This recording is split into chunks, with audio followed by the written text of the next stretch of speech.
Decision making chapter में पास paper questions पे हो रही थी। कल हमने कुछ पास पेपर्स के क्वेश्चंस देखे थे, question number 1 and question number 5। तो कोई इशू जनाब कल के लेक्चर से, कोई पॉइंट, कोई कैलकुलेशन जिस पे आपको गाइडेंस या हेल्प चाहिए हो? अच्छा, ये प्रैक्टिस क्वेश्चन को ही थोड़ा मज़ीद कंटिन्यू करेंगे इसी एक्सरसाइज को। और नेक्स्ट क्वेश्चन हमारे पास था जी, question number 7, server limited spring 18। Spring 18 का क्वेश्चन नंबर 1 रिक्वायरमेंट से इसको पढ़ते हैं जी। Determine the maximum profit that can be earn by SL in the above situation. Maximum profit generally हमें दो सिचुएशन में करने को कहा जाता है, लिमिटिंग फैक्टर में, और एक नॉर्मली तो लिमिटिंग फैक्टर में रहा है। लिमिटिंग फैक्टर और मेकर बाय में हमने मैक्सिमम प्रॉफिट किया नहीं, बट वह लिमिटिंग फैक्टर का कहानी तो जरूर है इसमें। तो लेट्स रीड द डाटा, फिर देखते हैं क्या बात है। अब इस क्वेश्चन को अगर देखें, only 10 marks, for a 10 marks this seems to be a tough question. Body इसकी देखिए कितनी बड़ी है। ये जजमेंट भी आपको एग्जाम के लिए सीखनी है। मैंने आपको कहा एग्जाम के लिहाज से कि आपको एग्जाम में जब क्वेश्चन पर सामने आए तो पहले 15 मिनट में या पहले चंद मिनटों में आपने पेपर को स्कैन करना है, पढ़ना नहीं है, स्कैन करना है to identify shortest and easy question. ठीक है, तो आप जब स्कैन करेंगे तो हमें पता है हमारे पास सेक्शन ए है जिसमें छोटे क्वेश्चन पाए जाते हैं। तो सेक्शन ए में जो 6 क्वेश्चन है उनमें से हमें कुछ छोटा क्वेश्चन पिक करना होगा। मार्क्स भी कम हो और बॉडी भी छोटी हो, मे भी इतना सा सवाल हो, हाफ ऑफ द पेज का या 40% ऑफ द पेज का, 1/3 ऑफ द पेज का, 5-4 नंबर का हो, 6 नंबर का हो, हमें पहले वो करना है। बट ये सवाल को देख के हम, बेशक ये सेक्शन ए का सवाल हो, लेकिन देख के नजर आ रहा है कि इसकी पूरी बॉडी 10 नंबर, this is going to be tough question. Normally full page question कोई 14-15 नंबर का होता है, जैसे कल हमने देखा था, कोई क्वेश्चन नंबर 5 देखा था शायद। अब क्वेश्चन नंबर 5 देखें, इससे छोटी बॉडी का सवाल है लेकिन वो 15 मार्क्स है। तो मुझे लगता है कि इस क्वेश्चन को हम टफ क्वेश्चन कह सकते हैं टाइम के लिहाज से कम से कम। बाकी अब कॉन्सेप्ट वाइज कितना टफ है वो पढ़ते हैं तो पता लगता है। Server limited manufactures 2 industrial products, that is K2 and K9. It also manufactures other products in accordance with the specification of customer. SL's products require specialized skilled labor. Maximum labor hours available with the company are 300,000 per month. Limiting factor आ गया जी एक तो यहाँ पे। Following information has been extracted from SL budget. K2 K9 का budget है जी। Selling price, direct material, direct labour 300 पर hour के हिसाब से, variable overhead based on labour hour and applied fixed overhead, ये भी बेस्ड ऑन लेबर आवर्स हैं। मंथली डिमांड K2 की क्या है, K9 की क्या है। An overseas customer has offered to purchase 3000 units of a customised industrial product A1। एक तीसरी प्रोडक्ट का ऑर्डर भी आ गया जी, at a price of 35,000 each. The duration of the contract would be 1 month. 1 महीने में 3 लाख यूनिट्स बना के बेचने हैं। The cost department has certain the following facts in respect of the contract. अब कॉन्ट्रैक्ट रिलेटेड 3000 यूनिट्स का जो कॉन्ट्रैक्ट है A1 का, उससे रिलेटेड क्या इन्फॉर्मेशन है। Each unit of A1 would require 3 units of raw material B1, 2 units of raw material C3. B1 is available in the local market at 2500 per unit. However, the required quantity of C3 is not available in the local market and would be imported from Sri Lanka at a landed cost of 2.4 million. C3 आपको जितना भी चाहिए, जितनी quantity चाहिए, श्रीलंका से 2.4 million का आप खरीद लेंगे। Each unit of A1 would require 35 labor hours. A specialized machinery would be hired for 5 days. However, due to certain production scheduling issues, it is difficult for SL to exactly predict when the machine would be required. Order है 1 महीने का और machine चाहिए सिर्फ महीने में से 5 दिन, लेकिन किन 5 दिनों में चाहिए ये जरा मुश्किल है। As a result of negotiation, SL has received the following offers. फला मुदारबा has quoted a rent of 0.9 million for the entire month. Machine का किराया 9 लाख महीना का। If accepted, SL would be able to sublet the machine at 20,000 per day. आप machine ले लेते हो तो जिन दिनों में आपको मशीन नहीं चाहिए उन दिनों में आप मशीन को 20,000 पर डे पे किराए पे दे सकते हो, क्योंकि किराए पे मिलेगी आपको 1 महीने के लिए। आपको कितने दिन चाहिए, 5 दिन। इसका मतलब 25 दिन तो फ्री खड़ी हुई ना आपके पास, तो 25 दिन आप किराए पे दे सकते हो। Option number 1। Option number 2, Tech Rentals has quoted a rent of 57,000 per day and guaranteed availability of machinery when required. कहते 57,000 पर डे, जब चाहिए होगी मिलेगी। 5 दिन चाहिए, जो से मर्जी दिन बोलोगे मिलेगी। तो दो ऑप्शन हमें मशीन की भी दे दी गई हैं। अच्छा जी, management believes that it can increase decrease production of K2 and K9 if required. K2 को प्लस माइनस करना कोई इशू नहीं है। अगर हमें A1 की डिमांड पूरी करने के लिए K2 की या K9 की डिमांड कम भी करनी पड़े, प्रोडक्शन कम भी करनी पड़े, not an issue for us. मतलब हमारे लिए कोई नॉन फाइनेंशियल फैक्टर नहीं है, कोई हमारी गुडविल पे असर नहीं आएगा कि एक दफा का ऑर्डर आया उसके लिए रेगुलर प्रोडक्ट आपने कम कर दी, उसका बताने का ये मकसद है यहाँ पे। तो how to proceed? Determine the maximum profit that can be earned by SL in the above situation. हमें टूल डिसाइड करना है, कौन सा टूल लगना है यहाँ पे जी। लिमिटिंग फैक्टर का टूल है, मेक और बाय का टूल है, क्या है यहाँ पे टूल? हाँ जी, सबसे पहले तो टूल का फैसला करना है ना, फिर आगे चलोगे ना। कौन सा टूल लगता है यहाँ पे आपको? जी बेटा, लिमिटिंग फैक्टर का टूल लगेगा। सिर्फ उसने कहानी क्या बदली कि दो प्रोडक्ट्स यहां पे डाल दिए, तीसरी प्रोडक्ट यहां पे डाल दी, इतना सा फर्क है।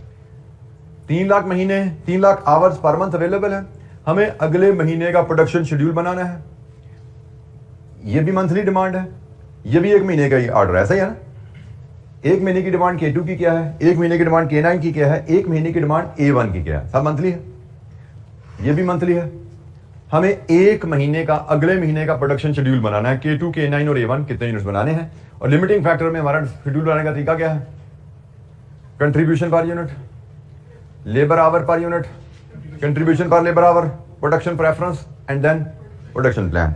डिटरमिन द मैक्सिमम प्रॉफिट, फिर हमें प्रॉफिट भी बनाना है यहाँ पे बैरल, उसको भी देखेंगे। तो एनीवेज फिलहाल हम शुरू करते हैं। लिमिटिंग फैक्टर के स्टेप्स हमने बना लिया कि हमें लिमिटिंग फैक्टर के हिसाब से चलना है। क्वेश्चन नंबर 7 है और 3 प्रोडक्ट्स हैं जिनको हमें डील करना है। K2,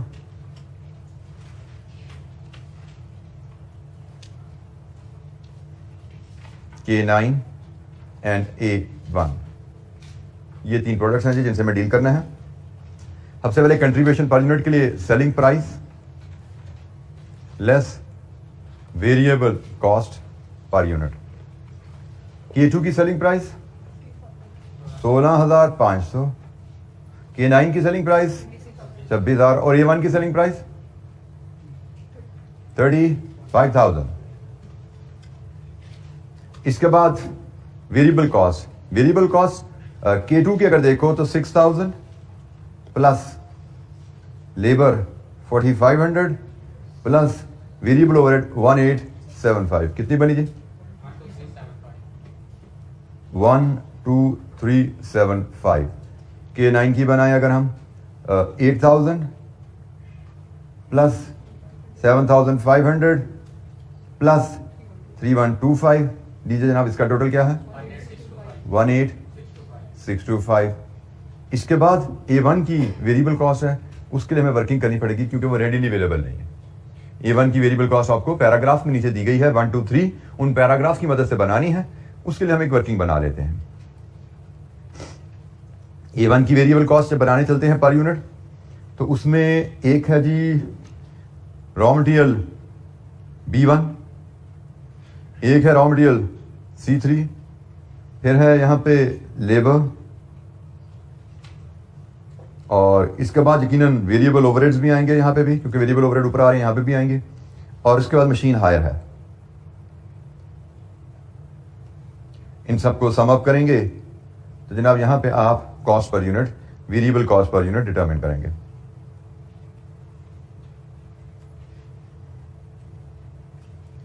हमें 1 बाय 1 नोट पढ़ते जाना है, उसमें से relevant cost of production extract करते जाना है। Each unit of A1 would require 3 units of raw material B1 and 2 units of C3. B1 is available in the local market at 2500। मतलब हमारे पास स्टॉक में नहीं है, मार्केट से खरीदना है, 2500 पर यूनिट के हिसाब से खरीदना है। तो कितनी बनी कॉस्ट? 2500 इंटू कितने यूनिट चाहिए B1 के? 3 यूनिट्स, 7,500। ये B1 हो गया। C3, उसने कहा जी C3 के 2 यूनिट चाहिए और C3 की रिक्वायर्ड क्वांटिटी खरीदी जाएगी, इंपोर्ट की जाएगी, लोकल मार्केट में अवेलेबल नहीं है। कितने की? 2.4। तो बताइए यहां पे क्या वैल्यू आएगी? दिमाग इस्तेमाल कीजिए, मुझे बताइए यहां पे क्या वैल्यू आएगी? C3 की cost per unit of A1 2.4 million divide with 3,000। बिल्कुल ठीक है जी। कितनी आई? 800, ये जी C3 आ गया, क्योंकि उसने कहा 3000 यूनिट खरीदने के लिए जो C3 चाहिए, 3000 यूनिट बनाने के लिए जो C3 चाहिए वो 24 लाख का आएगा। 24 लाख का C3 खरीदोगे, 3000 यूनिट बनेंगे A1 के, तो A1 के ऊपर कॉस्ट पर यूनिट आई वो 800 है। लेबर 35 घंटे लगने हैं, और लेबर का रेट क्या है? लेबर का रेट आप K2 की वर्किंग से निकाल सकते हो, सॉरी गिवन है 300 पर आवर, 300 पर आवर, ऊपर जो K2 K9 की कॉस्ट हमें बताया गया, कितनी बनी? 10500। वेरिएबल ओवरहेड लेबर आवर की बेसिस पे चार्ज होने हैं, 35 ही है, और वेरिएबल ओवरहेड हम ऊपर से अगर डिटरमिन करें क्या बनता है, K2 से निकालो, K2 के लेबर आवर्स कितने हैं?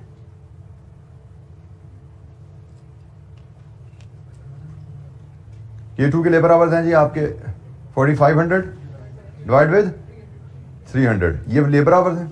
और K2 का वेरिएबल ओवरहेड एब्जॉर्प्शन रेट निकालना हो तो 1875 डिवाइडेड विद, ऐसे ही है जी,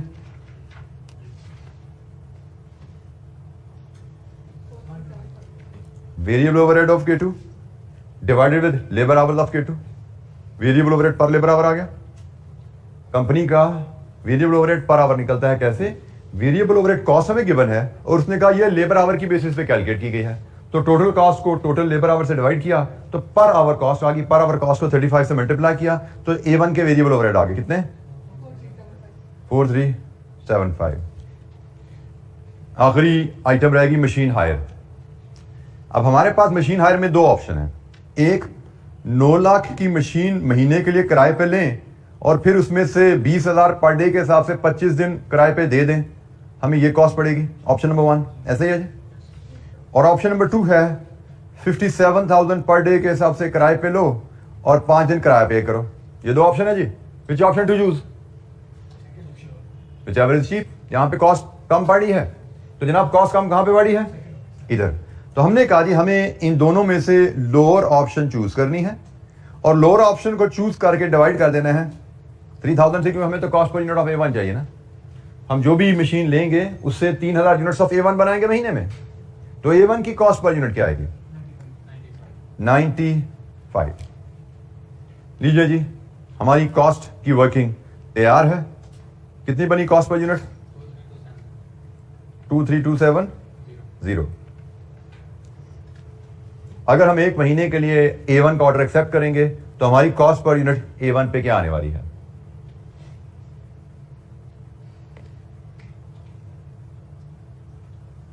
23270, ये हमारी कॉस्ट है A1 के साथ पर यूनिट।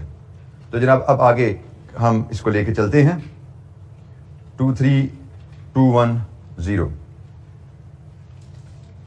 23270, 23270। लीजिए जी, यहां से मिलेगा हमें कंट्रीब्यूशन पर यूनिट, क्या है जी K2 का? 4125, K9 7375 और A1 11730। इसके बाद की कहानी आसान है, सिर्फ यहाँ पे एक तो ये डिसीजन लेना कि उसने कहानी थोड़ी बदल दी थी, सारी तीनों प्रोडक्ट्स इकट्ठी नहीं दी, 2 लहदा दे दी, एक ही कहानी लंबी फैला दी उसने। तो हमें सिर्फ ये पिक करना था भाई, कहानी लंबी फैलाने से टॉपिक नहीं बदल गया, टॉपिक लिमिटिंग फैक्टर का ही है। बस हुआ क्या कि 3 प्रोडक्ट्स हैं, 3 में से हमने जो बेस्ट हमारे लिए है प्रोडक्शन प्लान वो बनाना है अगले महीने का। इसको अब डिवाइड करेंगे हम लेबर आवर्स पर यूनिट के साथ, लेबर आवर पर यूनिट। तो लेबर आवर ए के हैं 4500 बाय 300, 15। बी के हैं 75 डिवाइड बाय 300, 25। और A1 के गिवन है 35। लीजिए जी, यहां से आएगा आपका कंट्रीब्यूशन पर लेबर आवर कितना जी? 275, 295, 335। यहां पे हम रैंकिंग कर लेते हैं, प्रोडक्शन प्रेफरेंस बना लेते हैं, highest value rank first, 1 2 3। Production preference हमारे पास बन गई है। अब इस प्रोडक्शन प्रेफरेंस के तहत हम प्रोडक्शन प्लान बनाएंगे और फिर उस प्लान पे प्रॉफिट भी डिटरमिन करेंगे। जी एनी क्वेश्चन, कोई सवाल? प्रोडक्शन प्रेफरेंस हमारे पास आ गई।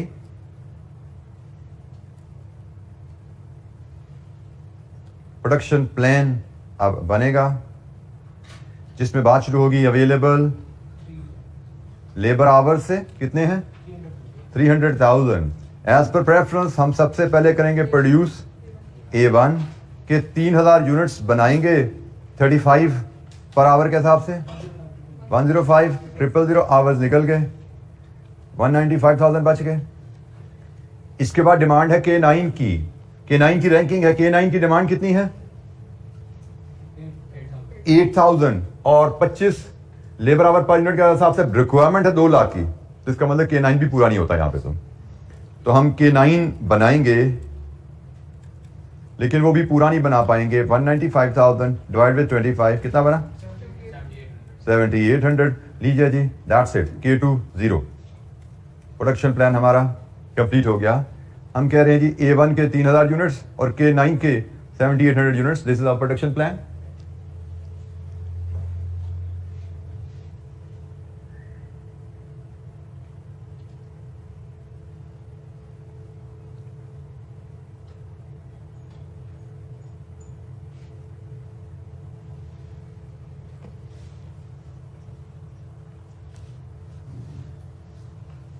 प्रोडक्शन प्लान के बाद हमसे उसने मांगे है मैक्सिमम प्रॉफिट। तो मैक्सिमम प्रॉफिट हमारा आएगा एक्सपेक्टेड कंट्रीब्यूशन से। हमारा एक्सपेक्टेड कंट्रीब्यूशन इस प्लान पे क्या आने वाला है, और इसमें से लेस कर देंगे टोटल फिक्स कॉस्ट। तो हमें यहाँ पे मैक्सिमम प्रॉफिट जो हम अर्न करने का प्लान कर रहे हैं वो मिलेगा। कंट्रीब्यूशन हम जो प्लान है उसके मुताबिक 3,000 यूनिट्स A1 का कंट्रीब्यूशन पर यूनिट ये है जी। Contribution per unit 11,730। यही है ना A1 का कंट्रीब्यूशन भाई? Contribution per unit 11,730। और K9 का कंट्रीब्यूशन 7,375 प्लस 7,800 इंटू 7,375। तो कितना कमाया टोटल कंट्रीब्यूशन?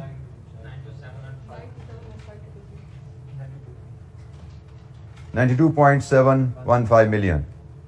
यह है जी total contribution that we will earn by selling the suggested units produced.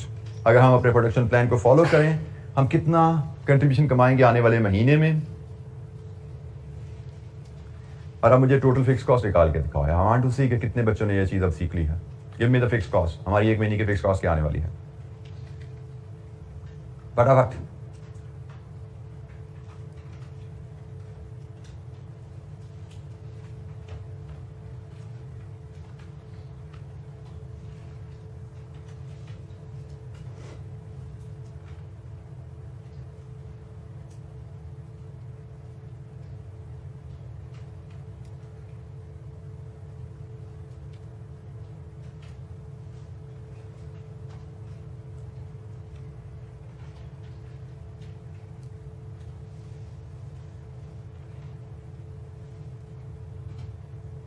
जी क्या आ रही फिक्स कॉस्ट?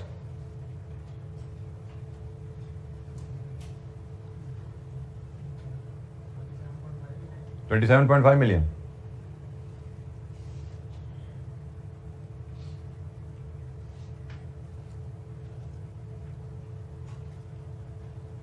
जी ये ठीक है 27.5 मिलियन, लेकिन ठीक नहीं है।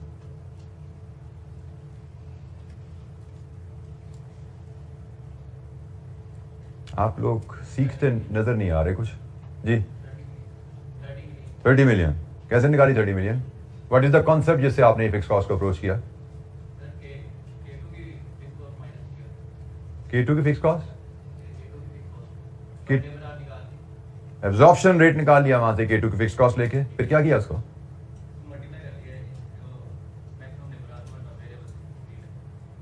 और ये चीज आप लोग क्यों नहीं सीख पा रहे बेटा? मुझे समझ से बाहर है मेरी। ये कल अभी मैंने ये काम करवाया आपको, पहले कई दफा करवा चुका हूं। इशू क्या है इसमें? कहां पे सुई फंस रही है आपकी? टोटल फिक्स कॉस्ट निकालने का तरीका टोटल आवर्स इनटू OAR। कोई एक दफा बोला है मैंने क्लास में, कोई एक दफा कराया मैंने क्लास में। जब से ओवरहेड का चैप्टर पढ़ा तब से मैं बताता आ रहा हूं ये इक्वेशन याद रखना, ये इक्वेशन याद रखना। टोटल ओवरहेड निकालने के लिए बार बार यूज करनी पड़ेगी आपको ये OAR इनटू टोटल आवर्स। लेकिन आप लोगों ने शायद जिद लगाई हुई है कि नहीं सीखना आपने, नहीं याद करना आपने, नहीं रिवाइज करना आपने। तो ये बेसिक सी इक्वेशन को याद नहीं कर पा रहे, बाकी मेरी बातें आपने क्या सीखी होंगी आपने, और क्या परफॉर्म करोगे एग्जाम में।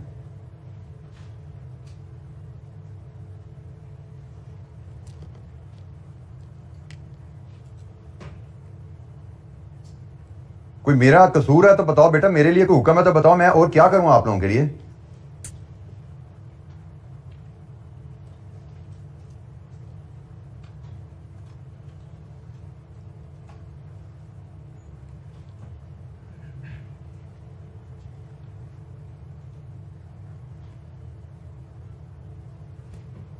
कुछ मेरे करने का तो मुझे बता दो, अगर आपके करने को आपको लगता काम है तो वो करना शुरू कर दो। अब पीछे कुछ टाइम नहीं रह गया आपके पास, अभी भी सीधे नहीं हुए तो 20s 30s में जाके फेल हो गए और इल्जाम लगा दोगे सर पे, ये सर ने पता नहीं क्या पढ़ाया था। अब सर क्या करें, मैं तो बोल रहा हूं मेरे लायक को है खिदमत तो बताओ, और मैं क्या कर सकता हूं आप लोगों के लिए। पेपर मैंने जाके नहीं देना, ये छोटा सा एक टेस्ट है जो मैंने कल एक कैलकुलेशन करवाई है कुछ 10वीं दफा, आज मैंने 11वीं दफा कहा कि आप करके दिखा दो मुझे, फिर फेल हो आप।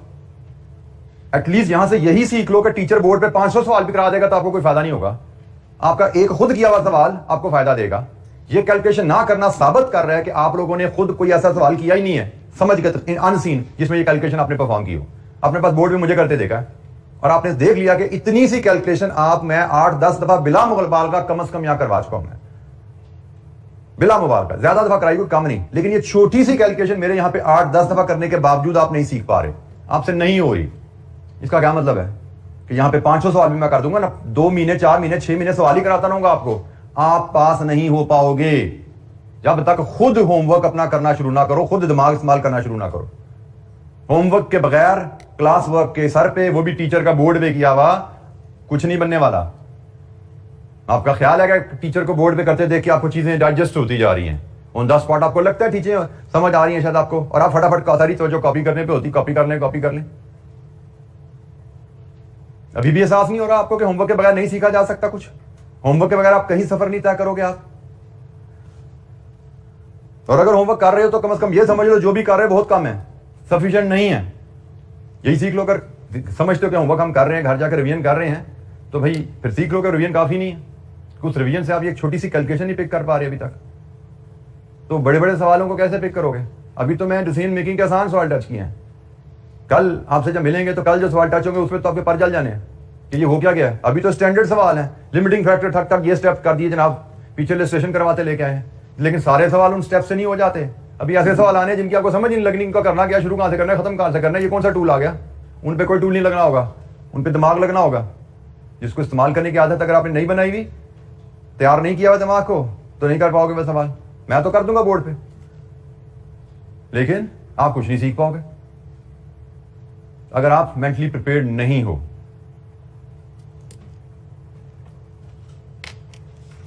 Question number 7 complete. Question number 8, मेरा टारगेट यहां पे बोर्ड पे आपको सवाल पे सवाल कराना नहीं है, टारगेट है आप किसी ट्रैक पे आओ जो ट्रैक आपको सक्सेस की तरफ लेके चले। Question number 8 snooker limited autumn 18 है। अब ये देखो, ये आधे पेज का सवाल है और ये 9 नंबर का सवाल है। इसकी रिक्वायरमेंट है जी, advise SNPL whether it should outsource component beta or not. क्या ये कंपनी कंपोनेंट बीटा का आउटसोर्स करे, मेक और buy decision, outsourcing decision requirement से पता लग रहा है हमें। Snooker Private Limited SNPL manufactures the component beta which is used as input for many products. The current requirement of beta is 18,000 units. अब ये मेक और बाय डिसीजन है, लेकिन फिर दिमाग इस्तेमाल होना है, तैयार रहना जरा, या करने के लिए या डांट खाने के लिए। The current requirement of beta is 18,000 units per annum. The current production cost of beta is as follows: direct material, direct labor, variable overheads, fixed overheads पर यूनिट कैलकुलेट किया गया, ये टोटल कॉस्ट आ गई जी। A supplier has recently offered SNPL to supply beta at 7,000 per unit. In house cost क्या है, supplier ने क्या प्राइस ऑफर किया है। The management has nominated a team to valuate the offer which has gathered the following information. अच्छा, ये valuate करने के लिए ऑफर क्या डाटा मिला है। There is the shortage of labour, however some of the labour would become available due to outsourcing of beta. Beta outsource करोगे, कुछ लेबर फारिग हो जाएगी। which would be utilized for production of product Z. उससे हम product Z बनाएंगे. The estimated selling price of product Z is 5,800 per unit, whereas production cost would be as follows. Material 2600. Each unit of Z would require 20% more labor as compared to each unit of beta, and estimated variable production overhead would be 480 per unit. ये सारी कहानी Z की है. ये point number 1 सारा Z से relate करता है, जो हमने अभी बनाई नहीं है. अभी हम सिर्फ बीटा बना रहे हैं. Outsourcing of beta and production of Z. Beta बंद करो, प्रोडक्शन Z की शुरू करो, would result in net reduction in fixed cost or fixed overheads by 1.9 million per annum. Advise whether it should outsource component beta or not. Outsourcing का basic principle क्या है? Outsourcing में basically किन दो values को कंपेयर किया जाता है? दो वैल्यूज को कंपेयर किया जाता है. एक outsourcing cost versus saving. Saving से क्या मुराद है? आउटसोर्सिंग में सेविंग वो क्या होती है?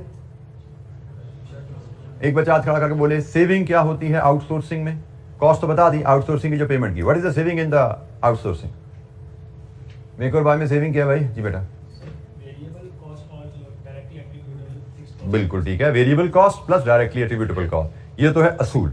हमने जो पढ़ा हुआ है कि आउटसोर्सिंग का डिसीजन लेना है कैसे है, उसका असूल हमने पढ़ा हुआ है क्वेश्चन नंबर 8 कि हमें कॉस्ट में आउटसोर्सिंग की कॉस्ट लानी है और सेविंग में हमें वेरिएबल कॉस्ट और एट्रीब्यूटेबल फिक्स कॉस्ट या फिर सेविंग इन फिक्स कॉस्ट कह लीजिए, एक ही बात है. एट्रीब्यूटेबल फिक्स कॉस्ट या सेविंग इन फिक्स कॉस्ट,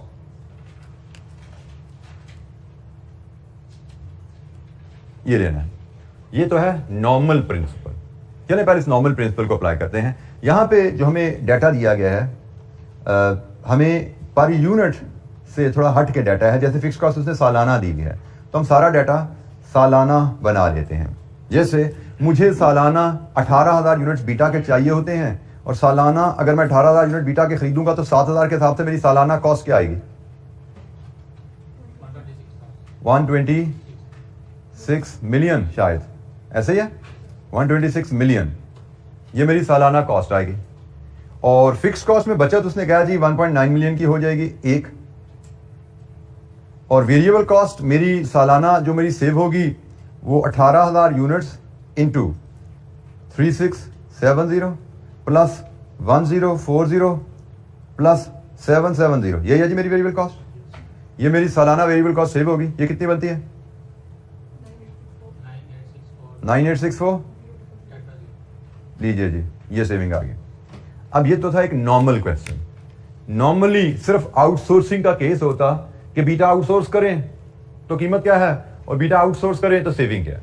लेकिन यहां पे नॉर्मल से एक हटके बात है, और वो बात क्या है? प्रोडक्ट जी की प्रोडक्शन. हमें आउटसोर्स करने में सिर्फ यही बचत नहीं होनी, आउटसोर्स करेंगे तो हम जी भी बना के बेचेंगे.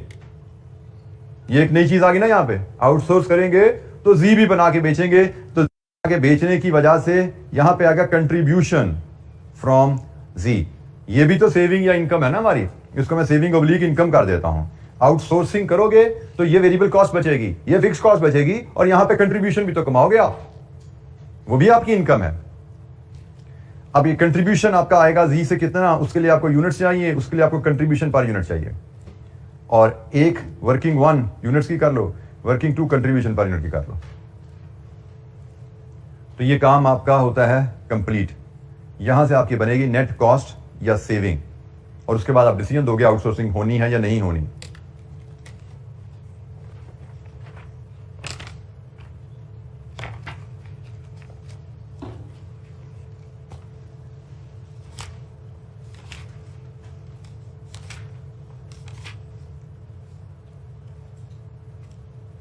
अब यहां पे जरा इसकी मार्किंग स्कीम पे आओ जरा. 594 पे मार्किंग स्कीम है, जरा देखो जरा.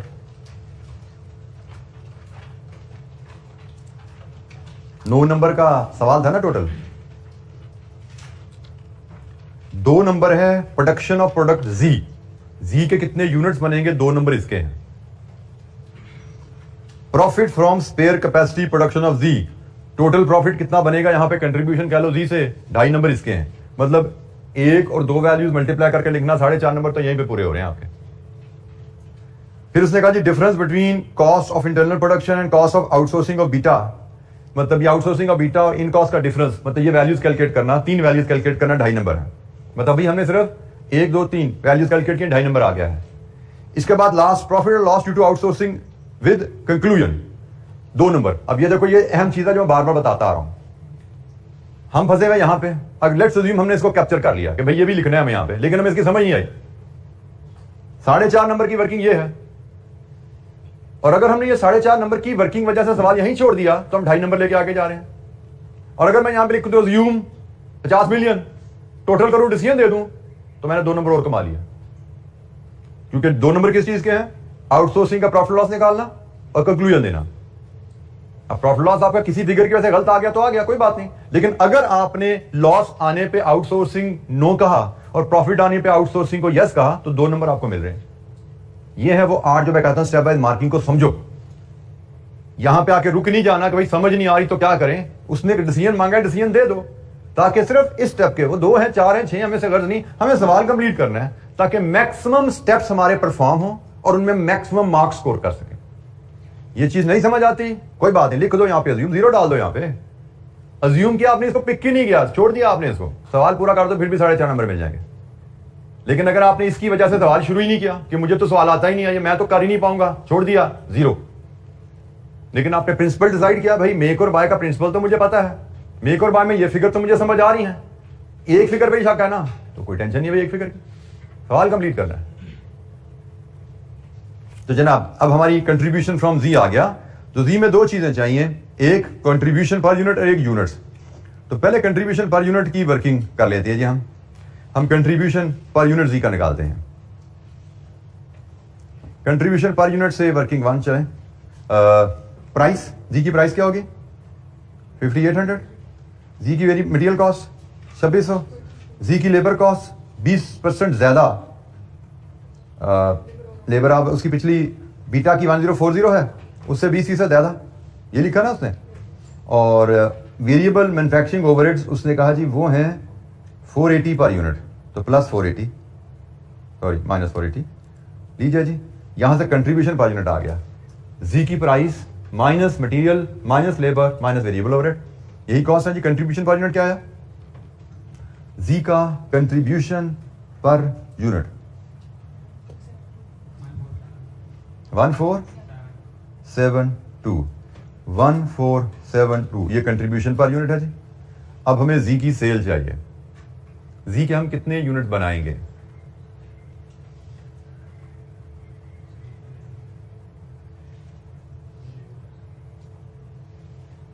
हमें अगर तो लेबर आवर पर यूनिट पता होता बीटा का, अगर हमें लेबर आवर पर यूनिट पता होता बीटा का, तो हमें पता है जी में उससे 20% ज्यादा लग रहे हैं, 20% ज्यादा करके आसानी से नंबर ऑफ यूनिट्स निकाल सकते थे हम। हमें लेबर आवर नहीं पता तो कोई बात नहीं, हम अज्यूम कर लेते हैं। हम अज्यूम कर लेते हैं कि बीटा बनाने में 1 घंटा लगता है। लेट्स अज्यूम बीटा बनाने में 1 घंटा लगता है एक यूनिट को, तो इसका मतलब हमारे पास टोटल आवर कितने अवेलेबल है? सवाल पे देखो, अगर मैं कहता हूं 1 यूनिट बीटा बनाने में 1 घंटा लगता है, इसका मतलब क्या है? मेरी फैक्ट्री में मेरे पास कितने घंटे अवेलेबल है लेबर के? और बीटा के कितने यूनिट बना रहा हूं मैं? कितने यूनिट बना रहे हैं बीटा के हम? बीटा के कितने यूनिट्स बना रहे हैं हम? और बेटा दूसरी लाइन में लिखा हुआ है current requirement of beta is 18,000 units per annum. हम बीटा के 18,000 यूनिट बना रहे हैं, और मेरे पास अगर बीटा बनाने पे 1 घंटा लगता है, इसका मतलब मेरे पास टोटल कितने घंटे अवेलेबल है? 18,000। और अगर मैं आपको कहूं, मैं क्या कहूं, उसने लिखा हुआ है जी बनाने में 20% ज्यादा टाइम लगेगा, इसका मतलब जी बनाने में कितना टाइम लगेगा? पर यूनिट कितना टाइम लगेगा जी बनाने में? अगर बीटा बनाने में 1 घंटा लगता है तो जी बनाने में कितना टाइम लगेगा? 1.2, 20% ज्यादा। और मेरे पास टोटल कितने आवर्स अवेलेबल हैं? 18,000। तो मैं जी के कितने यूनिट्स बना पाऊंगा?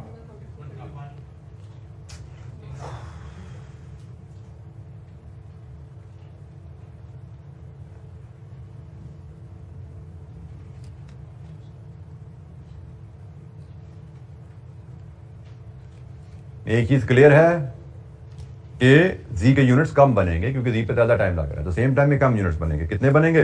15,000। तो ये mathematics dealing with percentages and proportion, it should be here. ये भी मैंने शुरू में दूसरे तीसरे लेक्चर में बता दिया था, असाइनमेंट्स भी दे दी थी कि दिमाग चलाना शुरू कर दो, परसेंटेजेस दाएं बाएं आएंगी और ये डिसीजन मेकिंग अगले 1-2 चैप्टर देखने हैं, बार बार परसेंटेजेस आपके सामने आनी है। इतने परसेंट इजाफा, इतने परसेंट कमी, तो इसमें ऐसे हो गया, तो इसमें वैसे हो गया। वर्कआउट करो। परसेंटेजेस पे, प्रोपोर्शन पे कमांड नहीं है, कुछ नहीं होने वाला। 15,000 यूनिट्स हैं। लीजिए जी, 15,000 यूनिट्स को मल्टीप्लाई कीजिए कंट्रीब्यूशन से, कितना बना? 22,080,000। लीजिए नेट बताइए, कॉस्ट और बेनिफिट्स का नेट क्या है?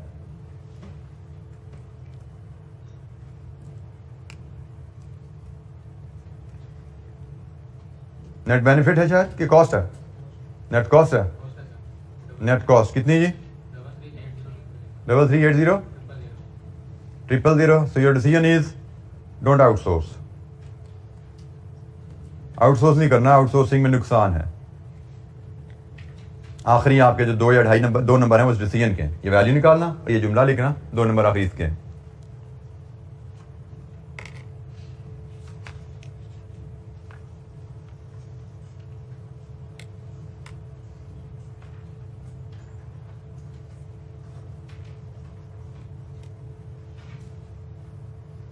जी कोई सवाल?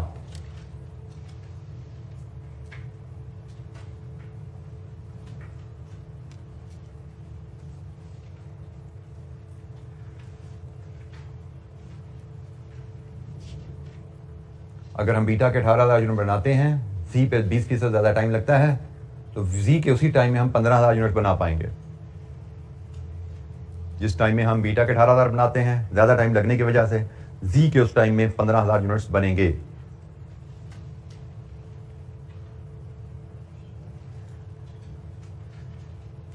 अच्छा, एक और क्वेश्चन को जरा डिस्कस करते हैं। क्वेश्चन नंबर 10, ये करने का टाइम तो हमारे पास नहीं है, लेट्स डिस्कस इट। क्या है? मुझे तो सिंपल सा सवाल ही लग रहा है, देखते हैं कोई इसमें चीज हमें मिलती है नहीं।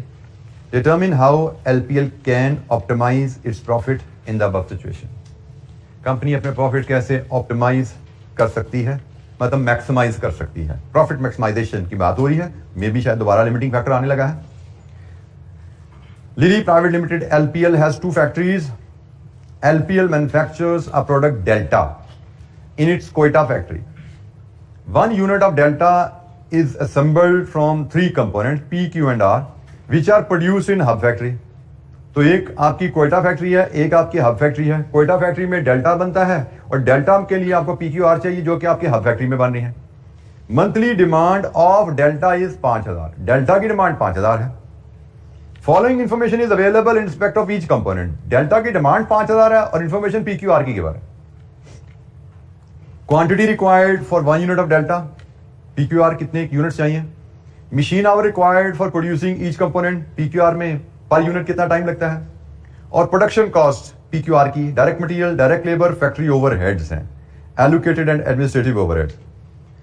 Factory overheads are charge at 20 per machine hour, ये एब्जॉर्ब्ड हैं जी factory overheads. Production capacity at hub factory is restricted to 100,000 machine hours per month. In order to meet the demand, LPL is considering to purchase PQR from a vendor at 1700, 1800 and 870 units respectively. Limiting factor with outsourcing. Outsourcing की बात भी आ गई ना बीच में, vendor आ गया। तो issue क्या है? आपका सिर्फ मसला PQR का है, आपका मसला हब फैक्ट्री की लिमिटिंग कैपेसिटी का है, जिसमें आपके पास आउटसोर्सिंग की ऑप्शन भी अवेलेबल है। डेल्टा की कहानी सिर्फ आपको दी गई है किस लिए कि आप PQR की डिमांड निकाल सको। आपने कंपनी ने 5,000 यूनिट डेल्टा बनाने हैं ना, तो 5,000 यूनिट डेल्टा के लिए P कितना चाहिए? P की डिमांड कितनी बनी? 5,000 यूनिट्स डेल्टा बनाने के लिए P की डिमांड 10,000, 10,000, 15,000। सिर्फ डेल्टा का इतना ही इस्तेमाल है। इसके अलावा यह सवाल सीधा सा लिमिटिंग फैक्टर विद मेक और बाय बन गया कि आपको इसकी डिमांड पता लगी, इसकी डिमांड पता लगी, इसकी डिमांड पता लगी, ये आपके पास कैपेसिटी आ गई, आउटसोर्सिंग आ गई। तो आउटसोर्सिंग की ऑप्शन के साथ हम चलते हैं, तो कैसे चलते हैं? Step number 1, extra cost per unit in outsourcing. Extra cost कैसे निकलती है? आउटसोर्सिंग कॉस्ट से P की ये है, इसको कंपेयर करना है वेरिएबल कॉस्ट के साथ, इसको कंपेयर करना है वेरिएबल कॉस्ट के साथ। अब वेरिएबल कॉस्ट में हमें ओवरहेड को भी देखना पड़ेगा, इसमें भी तो वेरिएबल होंगे ना। लेट्स अज्यूम इसमें देखूं 500 टोटल ओवरहेड है, इसमें फिक्स कितने हुए? ये फिक्स है इसके, तो वेरिएबल कितने आए समझ आई? ये उसने ओवरहेड्स लिखे हुए हैं, ये ओवरहेड्स है। ओवरहेड का मतलब टोटल होता है। उसने कहा जी इसमें जो फिक्स है ना वो 20 पर मशीन आवर के हिसाब से है, ये मशीन आवर है, इसमें 20 पर मशीन आवर के हिसाब से ये निकालो तो ये वेरिएबल आ गए। तो हमने कहा पहला स्टेप होता है extra cost of outsourcing minus variable cost of in house production. तो ये एक्स्ट्रा कॉस्ट ऑफ आउटसोर्सिंग है और variable cost of in house क्या है? 900 जमा 270 जमा 420, इनका डिफरेंस किया जाता है, फिर डिवाइड किया जाता है लिमिटिंग फैक्टर पर यूनिट के साथ। ये आज मशीन आवर पर यूनिट से डिवाइड करोगे, एक्स्ट्रा कॉस्ट पर यूनिट आएगी। हर प्रोडक्ट के लिए एक्स्ट्रा कॉस्ट पर यूनिट निकलनी है, फिर extra cost per machine our निकलनी है और फिर रैंकिंग होनी है। ठीक है जी, रैंकिंग के बाद प्रोडक्शन प्लान बनना है और आउटसोर्सिंग प्लान बनना है। तो हमें यहां पे how production and outsourcing plan बनाना है। टोटल डिमांड हमने निकाल ली 10,000, 10,000 और 15,000। इसका हमने प्रोडक्शन एंड आउटसोर्सिंग प्लान बनाना है। ये लिमिटिंग फैक्टर है, इसको देखे। It's a straight forward question. सिर्फ इसमें एक उसने जो ट्रिक डाली भी है वो ये थी कि उसने आपको साथ सोचने पे मजबूर किया कि भाई ये ओवरहेड्स हैं और फिक्स्ड ओवरहेड्स के अंदर शामिल हैं, आप इसको अलग करते हो कि नहीं करते। एक ये ट्रिक थी और एक दूसरी डेल्टा की कहानी डाल दी। अब कोई डेल्टा की प्रोडक्शन के पीछे घुस गया तो फिर वो फारिग हो गया। आपने चीजों को रिलेट करना होता है। जैसे सवाल पढ़ के पता लग गया भाई लिमिटिंग फैक्टर विद मेक और बाय है और मेक और बाय की ऑप्शन किसकी अवेलेबल है? PQR की। तो इसका मतलब PQR को लेके हमें चलना है। इनकी आउटसोर्सिंग के ऑप्शन अवेलेबल है, इनकी वेरिएबल कॉस्ट ऑफ प्रोडक्शन लेनी है, इनकी डिमांड चाहिए, उसका प्रोडक्शन एंड आउटसोर्सिंग प्लान बनाना है। तो PQR की डिमांड पे जब जाने का सोचोगे तो खुद ही रिलेशनशिप नजर आएगा। भी डेल्टा इसलिए दिया गया है कि PQR की डिमांड निकाल सके। एक सिर्फ ये छोटा सा क्या चाहिए था और एक क्या चापा चाहिए था। PQR की डिमांड निकालना वो गिवन नहीं थी। नॉर्मली हम क्वेश्चन में जाते थे, मैं डिमांड गिवन होती थी और कहा जाता था प्रोडक्शन आउटसोर्सिंग प्लान बनाओ। यहां पे डिमांड नहीं गिवन थी, डिमांड डेल्टा से लिंक की गई थी। तो इस तरह की छोटी छोटी चीजें हमें मिलती रहेंगी। वी शुड बी प्रिपेयर्ड कि कुछ ना कुछ नया में मिलता रहेगा ऐसा। तो ये क्वेश्चन आप लोगों की होम असाइनमेंट है। मैं इन जनरल मैं और भी बता दूं, हमने कौन कौन से क्वेश्चन इसके अलावा क्लास में भी डिस्कस करने हैं ताकि आपको पता हो कि आप कौन कौन से क्वेश्चन घर पे अटेम्प्ट करना चाहें तो आसानी से आप करते रहिए। मैं वो क्वेश्चन नोट डाउन करता चलूं। जैसे अभी हमने क्वेश्चन नंबर 7, 8 और 10 की बात की, डिस्कस कर लिया। ये आपकी होम असाइनमेंट है, इसको आप घर से देखिएगा। इसके अलावा जो मैं क्वेश्चन अभी क्लास में डिस्कस करूंगा, अभी आगे क्वेश्चन जो आएंगे ना ये डिफरेंट वाले आने वाले हैं। जरा थोड़े से आपको जिनको सीधे से स्टेप्स नहीं लगने, वो मेक और बाय लिमिटिंग फैक्टर के सीधे से सवाल नहीं होने वाले हैं।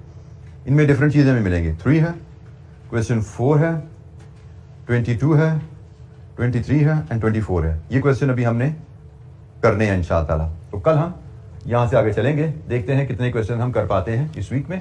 और इसके बाद हमें डिसीजन मेकिंग पे काम खत्म नहीं होगा, हमें आगे लेबर का चैप्टर पढ़ना है। लेबर के चैप्टर के बाद फिर हम 3-4 सवाल करेंगे, उसमें डिसीजन मेकिंग के क्वेश्चन होंगे विद लेबर की वर्किंग। अभी हम लेबर की सिंपली 2 वाला काम कर रहे हैं, वहां पे लेबर के कुछ एडवांस कॉन्सेप्ट है वो हम पढ़ेंगे, उन क्वेश्चन में वो भी टेस्ट होंगे। ठीक है जी, तो आज के लिए इतना ही। बाकी इंशाअल्लाह कल हम डिस्कशन कंटिन्यू करेंगे आगे सवालों पे। थैंक यू, अस्सलाम वालेकुम।